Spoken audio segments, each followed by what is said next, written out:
Open your YouTube feed or watch a nature documentary right now.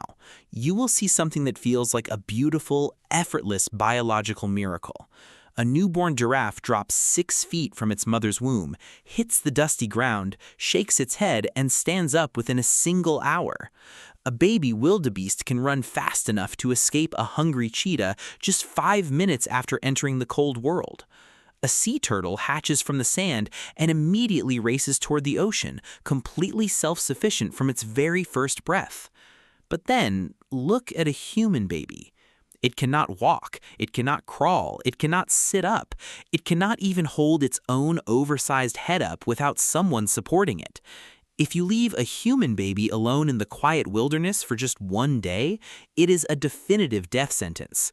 For the first year of its life, a human infant is completely, utterly, and heartbreakingly useless at basic survival. Why would nature, through millions of years of ruthless natural selection, make the most advanced species on Earth born so incredibly vulnerable? Why did evolution design us to be so fragile at the start? The answer is a dark, fascinating biological compromise that scientists call the obstetrical dilemma.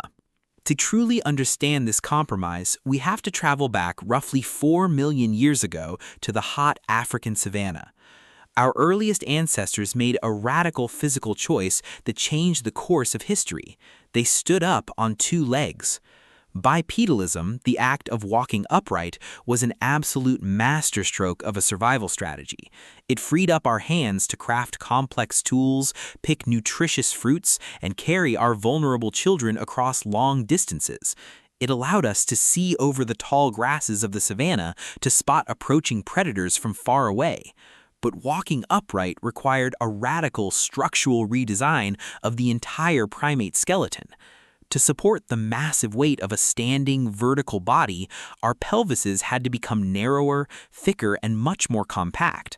A narrower pelvis meant a narrower birth canal. For a long time, this anatomical shift wasn't an issue because our early ancestors still possessed relatively small brains. But then, around 2 million years ago, our brains began to explode in size. We became significantly smarter, we discovered and tamed the power of fire, and we needed bigger skulls to house our rapidly growing intelligence. And this is precisely where human evolution hit a massive, immovable brick wall.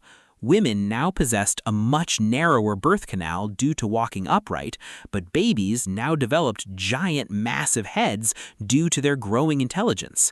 If a human pregnancy lasted as long as it logically should until the baby was fully developed, alert, and capable like a chimpanzee, the baby's head would become too large to ever pass through the mother's pelvis. Both the mother and the baby would tragically die during the process of labor. So, evolution made a brutal, necessary executive decision to save our species from extinction. It decided to kick the baby out of the womb early. Biologically speaking, every single human being alive today is born fundamentally premature.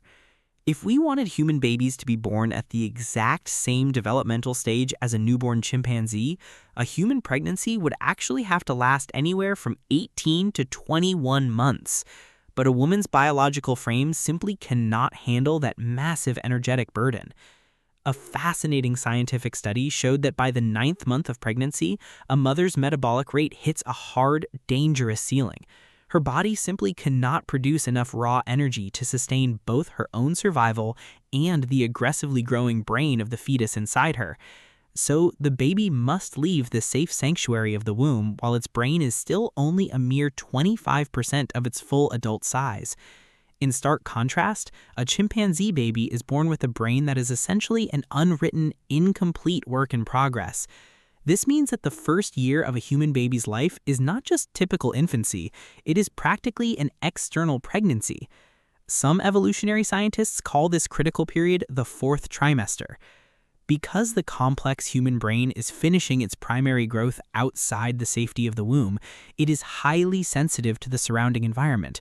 And this apparent weakness turned out to be our species' absolute greatest evolutionary superpower. A baby giraffe is born with a brain that is already hardwired to be a giraffe, fixed in its ways from day one. It already knows how to run, how to choose the right leaves, and how to avoid predators, but it cannot learn much else beyond those fixed instincts. A human baby, however, is born with a beautiful blank canvas. Because its brain develops while actively interacting with the vibrant real world, it absorbs everything around it like a powerful sponge.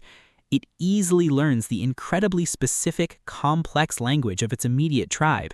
It masterfully learns the unique survival skills required for its specific environment, whether that environment is the frozen, icy Arctic or a modern, concrete city. Our complete helplessness as infants is exactly what made our species so remarkably adaptable to any corner of the globe. But this profound evolutionary trade-off required one more critical thing.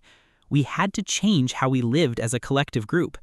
Because a human mother could not effectively hunt or forage while holding a completely helpless, heavy infant, humans could no longer survive as isolated individuals. We were forced to invent the concept of the tribe. We had to become a deeply cooperative social species. Grandmothers, aunts, older siblings, and next-door neighbors all stepped in to protect, feed, and carry the helpless child. This shared responsibility is the true hidden origin of human culture, language, and community.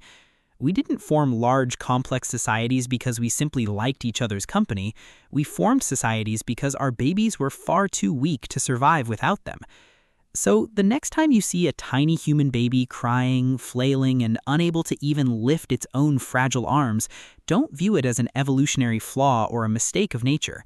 See it instead as a brilliant masterpiece of biological design. That extreme early weakness is the exact reason why we don't live in the trees or wander the plains as isolated animals anymore. Our long, fragile, and dependent childhood gave us the precious time to learn, to think, to pass down stories, and to build massive civilizations. We were born incredibly weak so that we could ultimately inherit the earth.